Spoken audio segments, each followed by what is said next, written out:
Silence. A force more terrifying than any scream. A presence more haunting than any shadow. They used to laugh at you, mock you, play their little games, pushing you to the edge, just to see how much you could take. It was all entertainment to them. Your pain, your struggles, your helplessness. They whispered behind your back, grinning as they chipped away at your dignity. And the worst part, they believed you would always be there, always enduring, always reacting. But something changed. You didn't fight back. You didn't argue. You didn't break down. You simply disappeared.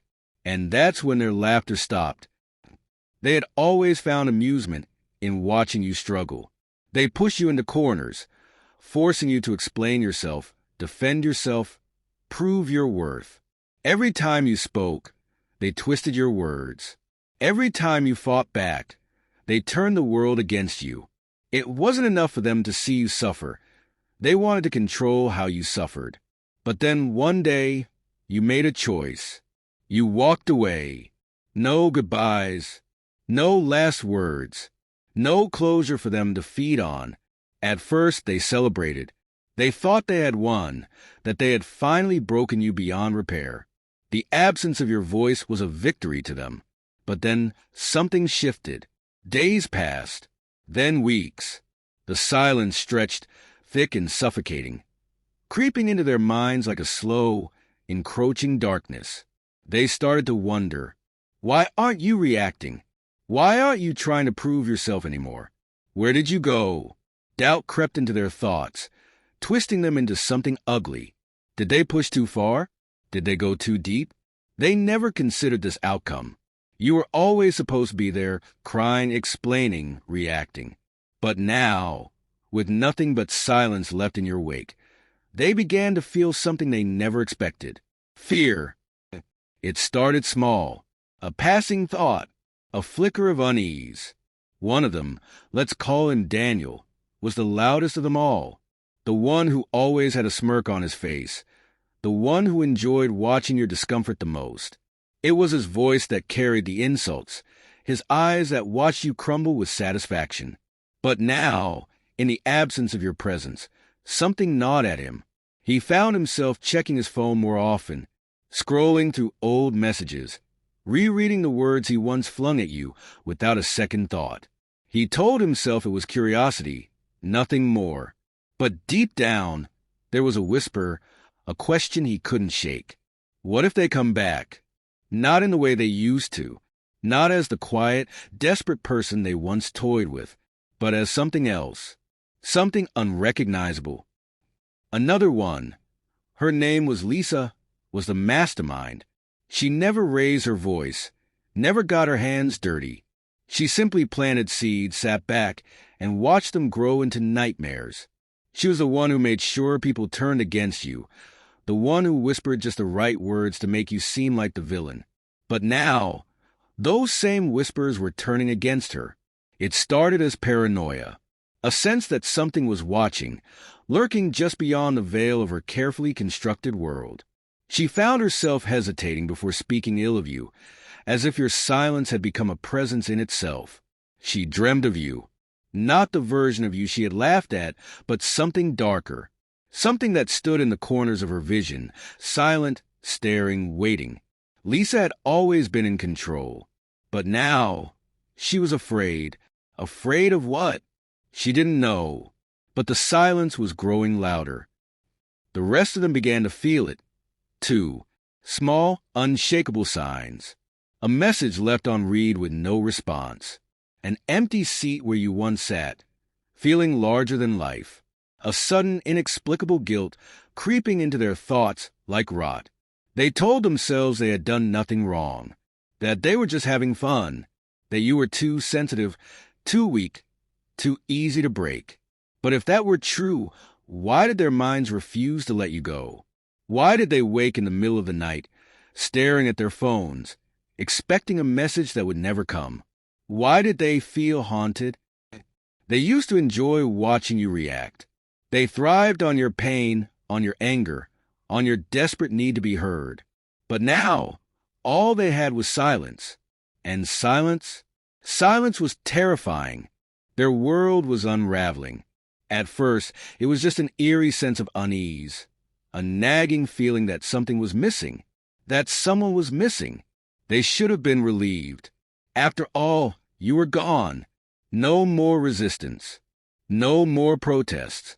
No more desperate attempts to defend yourself. But instead of peace, they found themselves trapped in a quiet, creeping dread. Lisa felt it the worst. She had always been the mastermind, the puppeteer behind the scenes. But now, she was the one being played. It started subtly. Her phone would buzz and she'd snatch it up, expecting a message from you, some desperate attempt to fight back, to explain yourself, to seek justice. But there was nothing, just the empty silence of a digital void. Then came the shadows, the feeling that someone was watching. She told herself it was paranoia, but that didn't explain the unease that coiled in her stomach whenever she walked alone. It didn't explain the way she hesitated before speaking your name, as if invoking it might summon something she couldn't control. At night, her mind twisted against her. She dreamed of you, not as the helpless victim she had once mocked, but as something else, a presence looming just beyond her reach, eyes hollow, lips curled in a knowing smile. In those dreams, you never spoke. You just stared. And somehow, that was worse. Daniel wasn't faring any better. He had always been the loudest, the ringleader, the one who laughed the hardest when your dignity was stripped away. But now, the jokes felt hollow. The silence you left behind had turned into something else, something thick and suffocating, pressing against his chest like unseen hands. His sleep was restless. He'd wake in the dead of night, gasping, expecting to hear your voice calling out from the darkness. But there was nothing, just silence. He told himself he was imagining it. But then came the whispers, faint, distant, just at the edge of his hearing. Not words, not yet, just a sensation of something waiting. The others felt it, too. The group that once thrived on your misery had begun to unravel, piece by piece.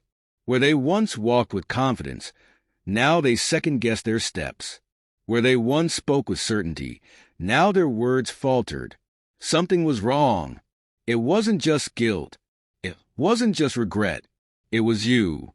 Even though you had vanished, you were still there, lurking in the spaces between their thoughts. They used to own the narrative. They used to control how the world saw you. But now, with your silence, the story was slipping from their grasp. They used to laugh. Now, they could barely breathe. Then the messages started. Not from you, not in words, just reminders. A shadowy figure glimpsed in the reflection of a window. A number left unblocked, yet eerily inactive. A missed call at 3 a.m. No caller ID, no voicemail, just a suffocating weight of knowing. Lisa's hands trembled as she stared at the screen. She knew it wasn't you. It couldn't be. And yet, she couldn't shake the feeling that this was your silence taking shape. Your absence was no longer a void. It had become a presence, a force, a reckoning. Daniel tried to brush it off. "This is ridiculous," he muttered, pacing his room. "It's just in our heads. They're gone. They're not coming back." His voice echoed in the empty space. But the silence that followed wasn't normal. It was listening. His heart pounded. He swore he heard something, a breath, a whisper. No, just his imagination, just paranoia. But then his phone vibrated. A notification. No name, no message, just a single, chilling sign. Typing. Daniel's breath caught in his throat. He waited, frozen, terrified. But the message never came. Just silence. The kind of silence that crawled beneath his skin, that reminded him of something he had never feared before. Not until now. They had played with you. They had toyed with your emotions, your self-worth, your very existence. They had controlled the story. But now, they were the ones unraveling. Because silence isn't just an absence, it's a promise. And yours was growing louder by the day. They thought silence was an escape.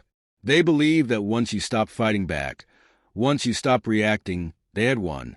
But silence is never empty. It lingers. It festers. It grows.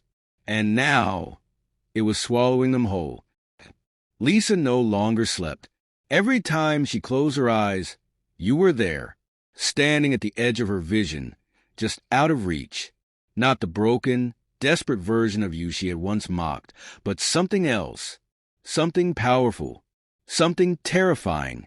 At first, she thought it was just nightmares. But then, reality started shifting. A whisper when she was alone, a shadow where there should be none, a feeling, that deep, gut-wrenching knowing that someone was watching, the same feeling she had once laughed at you for expressing. She checked her phone obsessively, scanning for any trace of you. But your name was nowhere. You had vanished. And that was what scared her the most. Because if you weren't looking for revenge, then what were you doing? What were you waiting for? Daniel cracked first. He had been the strongest, the most confident, the one who laughed the hardest. Now, he was a shell of himself. It started with the whispers, soft, distant, just at the edge of hearing.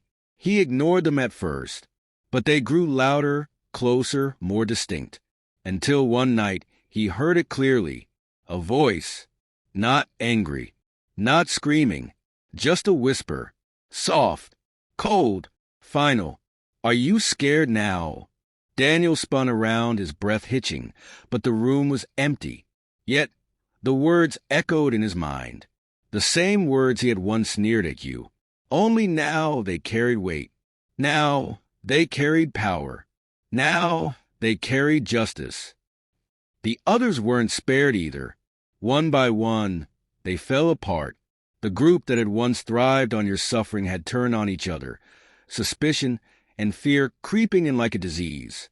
They whispered behind closed doors, wondering if you were coming back, if you would expose them, if you would make them pay. But that was the worst part. You weren't doing anything at all. You were just gone. And yet, somehow, that was worse than any revenge they had imagined, because revenge is predictable. Revenge is an act of desperation. But silence is power. Silence is control.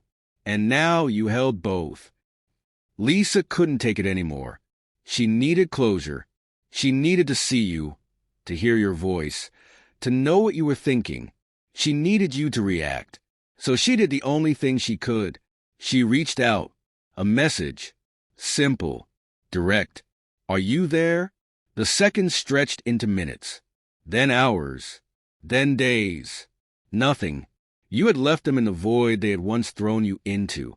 And now, they were drowning in it. They toyed with you, played their little games, took everything they could, believing you would always fight back, always struggle, always break. But instead, you chose silence. And silence became their greatest nightmare. Because now, when they close their eyes, they don't just hear it. They see it. They feel it. They fear it. And they will for the rest of their lives. Because silence isn't weakness. It's a storm waiting to strike. And now they know. You were never the victim. You were the reckoning. And they will never stop fearing what comes next.